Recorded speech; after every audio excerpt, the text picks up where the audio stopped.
Topic कहलाया ये कि खंड कहलाया? इतिहास का कौन सा खंड पढ़ रहे थे? मध्यकालीन भारत को मध्यकालीन भारत क्यों कहते हैं? काहे कि भारत उसमें मध्य में था, ऐसा। मध्यकालीन भारत को मध्यकालीन भारत क्यों कहते हैं? क्योंकि भारत की एक नई इतिहास की कहानी है, जब भारत पे पहली बार मुस्लिमों का आक्रमण हुआ। मुस्लिमों का आक्रमण हुआ। मुस्लिमों का आक्रमण हुआ। शुरुआत में तो आक्रमण का उद्देश्य इस्लाम धर्म का प्रचार प्रसार था, धन लूटना था।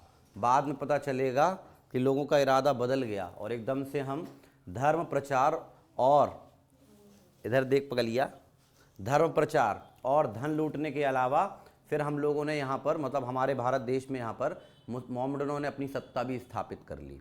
तो इसलिए जब इन लोगों ने 712 AD के बाद 1600 ईस्वी तक इन्हीं ने राज किया है, तो इसलिए इस काल को मध्यकालीन भारत कहते हैं। मध्यकालीन भारत में केवल इतना मतलब नहीं होता है कि जब कोई नया कालखंड हो तो इसका मतलब केवल इतना नहीं होता कि कोई नए तरीके का राजा बन गया, बल्कि जब नए तरीके का आक्रमणकारी रहेगा, नया राजा रहेगा, तो राजनीतिक बदलाव तो होगा ही, लेकिन राजनीतिक बदलाव के अतिरिक्त सामाजिक बदलाव भी होंगे। वो अपने यहाँ की सामाजिक परंपराएं लेकर के आएंगे, वो अपने यहाँ की सांस्कृतिक परंपराएं लेकर के आएंगे, वो अपने यहाँ के त्यौहार लेकर के आएंगे, वो अपने यहाँ की कलाएं लेकर के आएंगे। वो वास्तुकला उनकी अलग होगी, स्थापत्य कला या वास्तुकला अलग होगी, संगीत कला अलग होगी, उनकी नृत्य कला अलग होगी, उनके आचार विचार, उनके कानून, उनका शासन प्रशासन को करने का, संचालित करने का तौर तरीका, सब में फेरबदल होगा। तो जब सारे फेरबदल को हम समग्रता से देखते हैं तो हम देखते हैं कि प्राचीन काल में जितनी तरीके की चीज़ें थीं, आम जनजीवन को जीने की, संचालित करने की जो चीज़ें थीं, वो चीज़ों में व्यापक बदलाव हो गया। उसका शुरुआत बाह्य आक्रमणकारियों से हुआ, इसमें कोई संदेह नहीं, लेकिन केवल बाह्य आक्रमणकारियों के अतिरिक्त बाह्य आक्रमणकारियों ने न केवल भारत में आकर के अपने आप को इस्टेब्लिश किया, बाकी अपनी चीज़ें भी लेकर के यहाँ पर आ गए। यहाँ पर आए तो ऐसा नहीं है कि यहाँ की पूरी चीज़ें अलग हो जाएंगी। कई बार ऐसा रहेगा कि कुछ शासक ऐसे रहेंगे जो हिंदू और मुस्लिम शैली का समन्वय करेंगे। अभी तक समाधियाँ बनती थीं, अब मकबरे बनेंगे। अभी तक मंदिर बनते थे, अब कुछ मस्जिदें भी बनेंगी। अभी तक दिवाली होली भर होती थी, अब ईद भी होगा, ईद मिलादुन नबी भी होगी। तो ये सारी चीज़ों में फेरबदल होगा। अभी तक भक्ति चला करती थी, अब सूफ़ी चलेगी। अभी तक भगवान, उसके बाद खुदा। अभी तक शासक, उसके बाद सुल्तान। अभी तक राजा, उसके बाद सम्राट। तो इतना बड़ा फेरबदल होता है जब एक जगह से हम दूसरी जगह पर शिफ्ट करते हैं। और ये सारी चीज़ें एक झटके में नहीं हो जाती कि 711 के एक दिन पहले रात पे सोए थे तो प्राचीन भारत, सवेरे उठे तो हैप्पी न्यू ईयर की जगह हैप्पी मध्यकालीन भारत। ऐसा पॉसिबल नहीं है। ये सारी चीज़ों के बदलने में वक्त लगता है। तो भारत में मध्यकालीन भारत में आक्रमण मुसलमानों के दो तरीके से हुए। पहला आक्रमण कौन सा हुआ है? अरबी आक्रमण की बात बहुत अच्छे से कर चुके हैं। 711 और 712 मोहम्मद बिन कासिम के बारे में हमने आपसे बातचीत कर ली है। इसके बाद दूसरा तरीके का आक्रमण कौन सा है? तुर्की आक्रमण। तुर्की आक्रमण जो है, इसमें भी आप लोग को पता है कि तुर्की आक्रमण में दो तरीके के वंश, एक वंश कौन सा है? गजनी वंश, और गजनी वंश के अलावा दूसरा वंश कौन सा है? गौरी वंश। गजनवी और गौरी दोनों ही वंशों का नाम वहाँ के स्थानों के आधार पर हुआ है। वहाँ का इनका नामकरण वहाँ के स्थानों के आधार पर हुआ है। जो गजनी वंश है, तो गजनवी वंश है, वो वहाँ पर अफगानिस्तान की एक जगह है गजनी। मतलब कि गजनवी के माई बाप लोग तुर्की के रहे हैं, लेकिन गजनवी कहाँ का था? ख्वारिज्म का या गजनी का। तो इसलिए वहाँ पर उसको महमूद गजनवी कहते हैं। गौरी भी जो था वो भी वहीं कहीं का था, अफगानिस्तान के पास का, और जिस जगह पर उसके बाप दादा राज करते थे उस जगह का नाम गौर था। गौर, ये वाला गौर नहीं बरेला के पास वाला, वहाँ वाला गौर, ठीक है। तो ये कौन सा स्थान था? गौर। तो गौर स्थान के कारण क्या नाम हो गया? गौरी वंश। और गजनी स्थान के कारण क्या हो गया? गजनवी वंश। इन दोनों आक्रमणकारियों में अंतर ये है कि ये लोग आए, जीते, लूटे पाटे, वो सूर्या देवी, परमिला देवी आए और निकल लिए। इन लोगों का प्रभाव क्षणिक था। इन लोगों का प्रभाव क्या था? क्षणिक था। इन लोगों का प्रभाव अल्पकालिक था। लेनपूल एक व्यक्ति हैं, एक इतिहासकार हैं, वो हमेशा टिप्पणी भी कहते हैं। अरबी आक्रमण के बारे में कहा कि एक ऐसी घटना है जो है तो बड़ी दिलचस्प, लेकिन केवल एक तात्कालिक, जिसका दूरगामी प्रभाव बाद में नजर आएगा, अभी प्रभाव नजर नहीं आया। तो ऐसा ही था। और गजनवी के आक्रमण या गजनवी ने जितने भी आक्रमण किए तो केवल और केवल वो धन संपत्ति को लूटना चाहता था, क्योंकि आप लोग को पता है कि सऊदी अरब और अरब के इलाके पर बंजर जमीन थी, तो इसके आक्रमण का ज़्यादातर उद्देश्य क्या रहेगा? धन लूटना और इस्लाम धर्म का प्रचार प्रसार करना, राजनीतिक रूप से अपने आप को स्टेबल करना, ऐसा कुछ नज़र नहीं आता है। और इसके बीच की जो अवधि है 712 से लेकर के लगभग 1000 एडी तक, गजनी वंश वालों का कब से शुरू होगा? लगभग 1000 एडी से। लेकिन ये लोग अब इस्लाम धर्म का प्रचार प्रसार करेंगे। ये वाला जो रहेगा ये भी इसी पे आएगा, धन लूटने। गजनी वाला भी किस लिए आएगा? धन लूटने, इस्लाम धर्म का प्रचार प्रसार करने। लेकिन गजनी के बाद जो गौरी बाई है या गौरी बाबा है, ये जो गौरी बाबा है ये धन लूटने और इन सब के अलावा ये भारत में राजनीतिक सत्ता को स्थापित करेगा।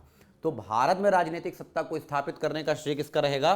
गौरी का। बाकी अरब आक्रमण का एक शासक और गजनवी वंश के जो शासक हैं उनका उद्देश्य केवल और केवल क्या रहेगा? इस्लाम धर्म का प्रचार प्रसार और धन लूटना। तो अब आपको किस पे चलना है? गजनी वंश में। तुर्की आक्रमण या किस में? गजनी वंश में। तो आपको गजनी वंश पढ़ना है और गजनी के अलावा क्या पढ़ना है? गौरी वंश। तो कौन सा वंश पढ़ना है आपको? गजनी वंश। गजनी, इसको क्या कहते हैं? गजनी वंश।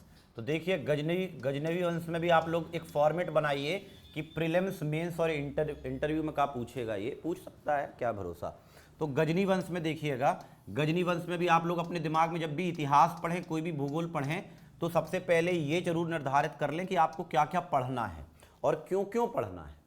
तो एक फॉर्मेट दिमाग में ऐसा रफ खांचा या सांचा बनाए रखना चाहिए। तो पहली बात तो कि आप इसकी भी पृष्ठभूमि देखेंगे कि गजनी वंश की पृष्ठभूमि क्या है, बैकग्राउंड क्या है, इसका सामान्य परिचय क्या है। यदि ये हो गया क्लियर तो मेंस के लिए प्रिपेयर्ड होंगे। फिर इसके बाद आप ये देख लेंगे कि इसके आक्रमण का उद्देश्य क्या था, और आक्रमण के उद्देश्य के अलावा आप ये भी देखेंगे कि इसके आक्रमणों के उद्देश्य के अलावा ऐसा क्या कारण था कि ये आक्रमण करने यहाँ पर चला आया। ये दूसरे नंबर पर देखेंगे। आप इस पे ये देखेंगे कि गजनी वंश में, वैसे तो गजनी वंश की पृष्ठभूमि पढ़ेंगे तो 3 शासकों को पढ़ेंगे, लेकिन जो तीसरे नंबर का शासक है उस तीसरे नंबर के शासक का नाम है महमूद गजनवी। क्या नाम है उसका? महमूद गजनवी। उसे गजनी का महमूद कहते हैं या महमूद गजनवी। महमूद गजनवी तो किसी कोई व्यक्ति कहीं दूसरी जगह पे जा रहा है तो एक बार जाएगा, जीता या हारा, दूसरी बार जाएगा, तीसरी बार जाएगा, चौथी बार, ये हद कर दिया, ये हद कर दिया। ये 1 2 3 4 बार नहीं, भारत में इसने 17 बार आक्रमण किए। कितनी बार? 17 बार। अब 17 बार आक्रमण कर देना, देखिए आप लोग विद्यार्थी हैं, आप लोग को लिख दिया किताब में कि 17 बार आक्रमण किया, आप लोगों ने पढ़ लिया, लेकिन एक शब्द होता है इतिहास बोध। इतिहास बोध का मतलब ये होता है, कहाँ भटक गई, इधर देखो भाई, ये एक शब्द क्या होता है? इतिहास बोध। हम जब, जैसे हम एक इतिहास के विद्यार्थी हैं, हम इतिहास की किताबों के लेखक भी हैं, तो हमको तथ्यों को पढ़ के रट नहीं लेते, हम ये देखते हैं कि ये तथ्य सही है कि गलत है। जैसे हम जब पढ़ते हैं तो हमने जब पढ़ा कि गजनवी ने भारत में 17 बार आक्रमण किया, और ये वाली बात हमको अपच हो जाती है, हमको ये डाइजेस्ट नहीं होती। हमको ये लगता है कि कोई व्यक्ति 17 बार आक्रमण करेगा तो क्या भारत वाले राजाओं को क्या बिल्कुल ही घोंचू टाइप की बुद्धि थी क्या? ये लोग अपने आप को क्या एकजुट नहीं किए होंगे?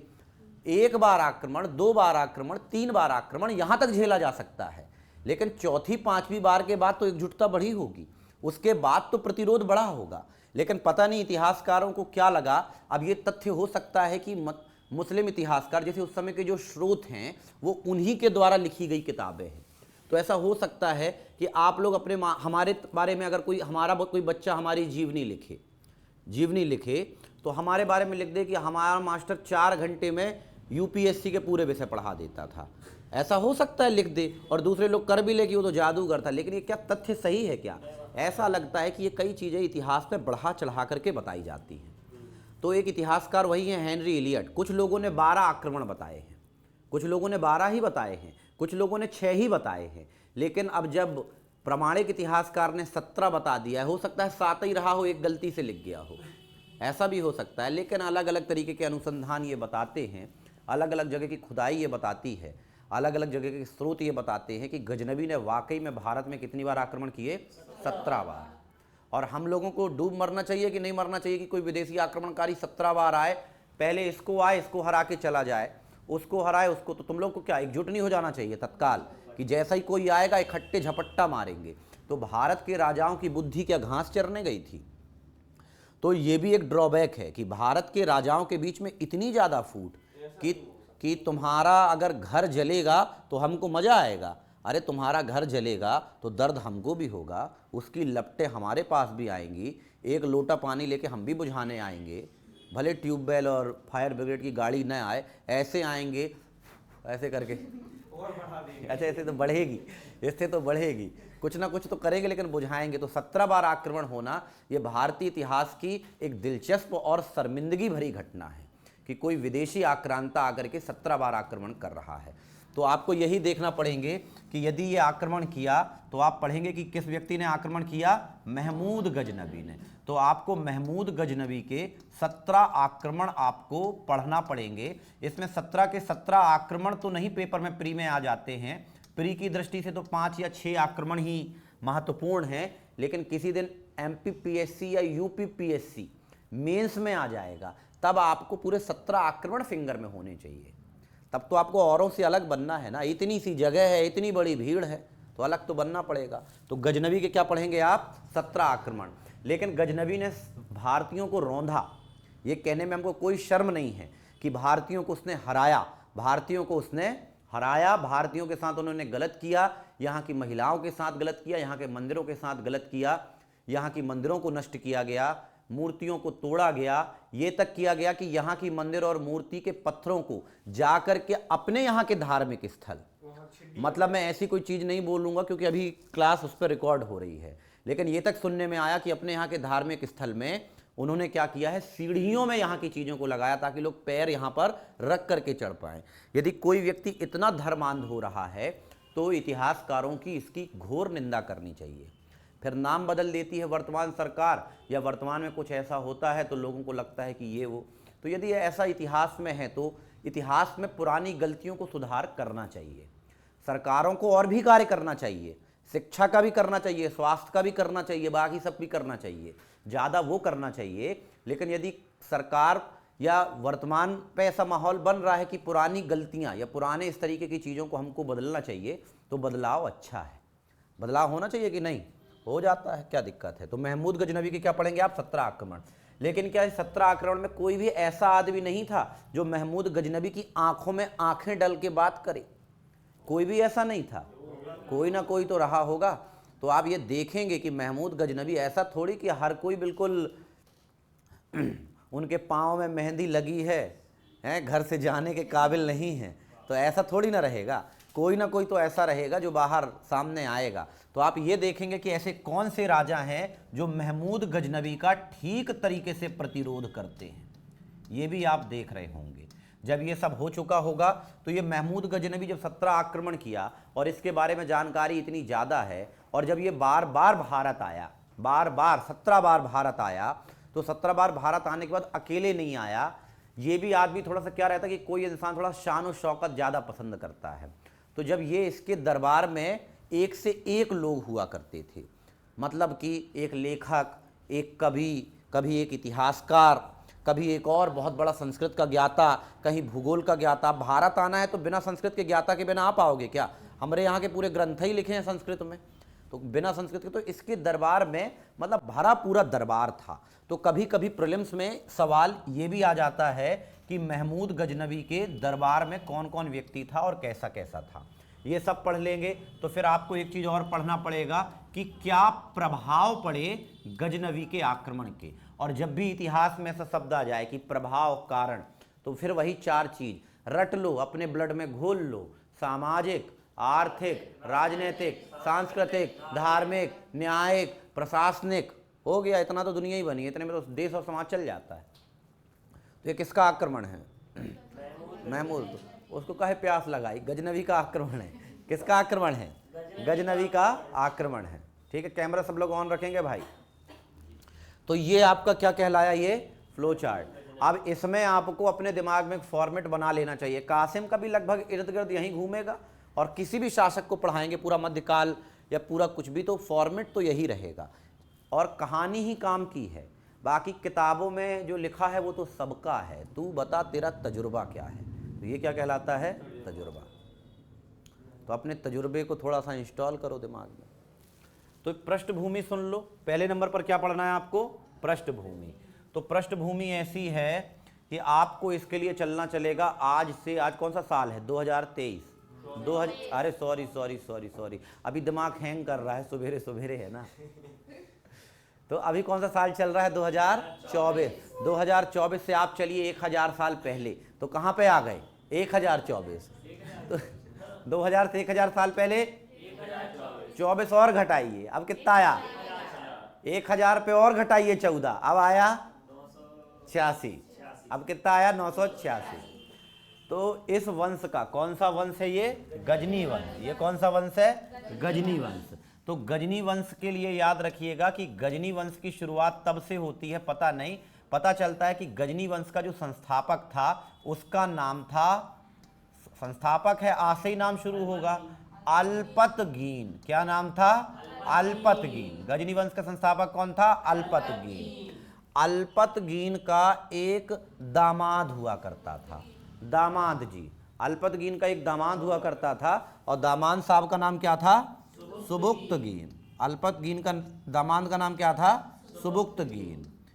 और सुबुक्तगीन, अब ऐसा रहता है कई बार कि बेटा ही नकारा निकल जाए तो लगता है कि बिटिया के उनको सत्ता दे दो, तो ऐसा रहा होगा। तो अल्पतगीन ने सत्ता किसको दे दी? सुबुक्तगीन को। और ये जो सुबुक्तनीम नामक आदमी था, आग इसकी लगाई थी, महमूद गजनबी की नहीं। आग किसकी लगाई थी? सुबुक्तगीन ने सुलगाया था आग को। तो आग किसकी लगाई थी? सुबुक्तगीन। और साल था 986 का। साल कितना था? 986 का। 986 एडी या 986 ईस्वी। जो भारत, जो ये अरब वाले इलाके से यहां पर वो आया था, और उसको पता चला था यहां पर भी भूकाहिलपन बहुत चरम स्तर पर था। भूखे तो थे ही कि कुछ तो मिल जाए रे, कुछ तो मिल जाए रे, कुछ खाने को मिल जाए रे, बासा ही मिल जाए रे। तो सुबुक्तगीन नामक एक व्यक्ति यहां पर आया, और सुबुक्तगीन यहां पर पता चला तो यहां पर एक वंश राज करता था। उस वंश का नाम था हिंदू शाही वंश। क्या नाम था? हिंदू शाही वंश। और हिंदू शाही वंश राज करता था बहुत बड़े इलाके पर, सिंध में, मुल्तान में, पेशावर में, कश्मीर के थोड़ा पहले तक। तो उस राज्य को कहते थे हिंदू शाही राज्य। और हिंदू शाही राज्य का जो राजा था, वो राजा का नाम भी गजब का था। राजा का नाम था जयपाल। क्या नाम था? जयपाल। पाल वंश का राजा का नाम क्या था? जयपाल। तो सुबुक्तगीन को लगा 986 बीसी में कि 986 एडी में कि मैं यहां से जाऊं और किससे जाकर के लड़ाई करूंगा? जयपाल से। और जयपाल से हराऊं। और इतना बड़ा इलाका, और पहले भी इन लोगों ने पढ़ा होगा कि यह इलाका जो है धन धान्य है, संपन्न है। पहले भी कर चुका है कासिम यहां पर नाटक नौटंकी। तो यहां पर आया सबसे पहले 986 ईस्वी में सुबुक्तगीन, और यहां का राजा उस जमाने पर था जयपाल। राजा कौन था? जयपाल। सुबुक्तगीन को लगा कि जाएं और हिंदू शाही राजा जयपाल को निपटा दें। ये सब जानकारी लग चुकी थी कि राजाओं की आपस में नहीं बनती है। तो सुबुक्तगीन जाते हैं किसके पास? जयपाल के पास, अपनी सेना, अपना लाव लश्कर लेकर के। लेकिन बहुत हल्का मान लिए थे। किसको? जयपाल को। सुबुक्तगीन आए, जयपाल ने क्या किया? एक को इस किनारे में और दूसरे को इस किनारे पे, और जिस रास्ते आए उसी रास्ते बोले कि सुबुक्तगीन जैसे आए हो वैसे ही चले जाओ। वैसे 1.5 दिन युद्ध हुआ, लेकिन जयपाल की सेना ने, जयपाल के लोगों ने सुबुक्तगीन को सुला दिया। और क्या बोल दिया? सुबुक्तगीन जिस रास्ते आए हो, पहली फुर्सत से जितने जल्दी हो सके यहां से निकल लो। तो सुबुक्तगीन ने ही पहली बार, भारत में पहला तुर्क आक्रमण किसका हो गया? सुबुक्तगीन का। भारत की बाउंड्री के अंदर तक नहीं आ पाया था, पहले ही जयपाल ने मामले का पटापेक्ष कर दिया। फिर क्या हुआ? सुबुक्तगीन के बाद फिर इसका बिटवा हुआ। किसका बिटवा? सुबुक्तगीन का। और सुबुक्तगीन के बिटवा का नाम ही है क्या? महमूद गजनबी। सुबुक्तगीन के बिटवा का नाम क्या है? महमूद गजनबी। यहां पर लिखते हैं बिटवा, बिटवा लिखते हैं, बिटवा। अरे हम बिटवा लिखें, क्या नाम है? बेटवा महमूद गजनबी। तो सुबुक्तगीन और महमूद गजनबी, तो महमूद गजनबी ने उसी ज़माने में पूछा रहा होगा, अब तो उस समय छोटा रहा होगा। ये महमूद गजनबी का जन्म 971 में हुआ था। कब हुआ था? 971 में, जब इसके बाप ने आक्रमण किया था, मतलब जब इसके पिता ने आक्रमण किया था, तो इसकी उम्र कितनी रही होगी? 15 साल। अरे 15 साल, 15 साल का बालक ही कहलाया, बच्चा ही कहलाया। तो पूछा रहा होगा कि पापा पापा क्यों दुखी हो? पूछा नहीं रहा होगा 984 में कि पापा पापा क्यों दुखी हो, क्या हुआ, how I can help you, मैं आपकी कैसे मदद कर सकता हूँ पॉप्स। तो इसने क्या बोला होगा कि जयपाल ने कूटा है। किसने कूटा है? जयपाल ने कूटा है, बहुत कूटा है, तबीयत से कूटा है। ऐसा बताया कहाँ होगा, लेकिन पता चल गया होगा। तो फिर इस लड़के को ये लगा कि मैं अपने बाप के लिए जाऊँगा। किसके लिए? बाप के लिए जाऊँगा। और ये आदमी थोड़ा सा कम उम्र का था, लेकिन उसके बाद भी जब ये भारत पे आ रहा था तो इसका ज़्यादा उम्र नहीं थी, ये करीब 27-28 साल का लड़का था। कितना था? 27-28 साल का, नया नया खून था। तो ये पगला फिर भारत आता है और फिर महमूद गजनबी भारत में आक्रमण करता है। इस जमाने पर जो खलीफा हो गए थे वो खलीफा की जगह इराक का बगदाद हो चुका था। इराक की राजधानी क्या है? बगदाद। बगदाद के खलीफा से ये जाकर के शरण लेता है और बगदाद के खलीफा के पाँव पड़ता है बराबर और कहता है कि अब मैं जा रहा हूँ। कहाँ जा रहा हूँ? भारत। तो बगदाद के खलीफा ने बोला कि जा तो रहा है, नाक मत कटवाना। जैसे बाप ने तेरे नाक कटवाई है वैसे मेरी नाक मत कटवाना। और एक और शपथ लिया था कि एक शपथ लिए लिया था तो फिर कि पक्का जीत के आएगा। तो उसने कहा कि अब जा रहे हैं, अब फिर बताएंगे कि हम कौन हैं। तो फिर बगदाद के खलीफा ने इसको 2 उपाधियां दी थी आशीर्वाद स्वरूप। बगदाद के खलीफा ने, जैसे अपन कहते हैं दूधो नहाओ पूतो भर काहे फलो, पुत्री भी फलो, दूधो नहाओ पूतो या पुत्री फलो, ये कहावत होनी चाहिए थी ना, पूतो भर काहे को फलो। तो फिर यही हुआ और फिर इसको 2 उपाधियां दी। एक उपाधि दी इस हाथ से यामिनुद्दौला। क्या बोल दिया गया? यामिनुद्दौला। कौन सी उपाधि? यामिनुद्दौला। और इस हाथ से उपाधि दी तो उसको आप बोलिएगा अमीन मिल्लत। क्या नाम है? अमीन मिल्लत। ये वर बहू को आशीर्वाद नहीं दिया पगला, एक हाथ से कैसा दिया? यामिनुद्दौला। कौन सी? यामिनुद्दौला। और दूसरे से अमीनुल मिल्लत। यामिनुद्दौला का अर्थ होता है साम्राज्य का दाहिना हाथ। यामिनुद्दौला का मतलब क्या होता है? साम्राज्य का दाहिना हाथ। क्योंकि इस लड़के ने वादा किया था कि साहब मैं एक बार आक्रमण नहीं करूंगा, जब तक जीऊंगा तब तक करूंगा। क्या करूंगा? आक्रमण करूंगा। जब तक जीऊंगा तब तक करूंगा। क्या करूंगा? आक्रमण करूंगा। कॉन्सेप्ट मत कर देना। तो जब तक जीऊंगा आक्रमण करूंगा। तो जब इसने ये बोल दिया कि जब तक जीऊंगा तब तक आक्रमण करूंगा, तो इसको 2 उपाधि मिली। एक उपाधि का नाम क्या था? यामिनुद्दौला। इसका मतलब क्या होता है? साम्राज्य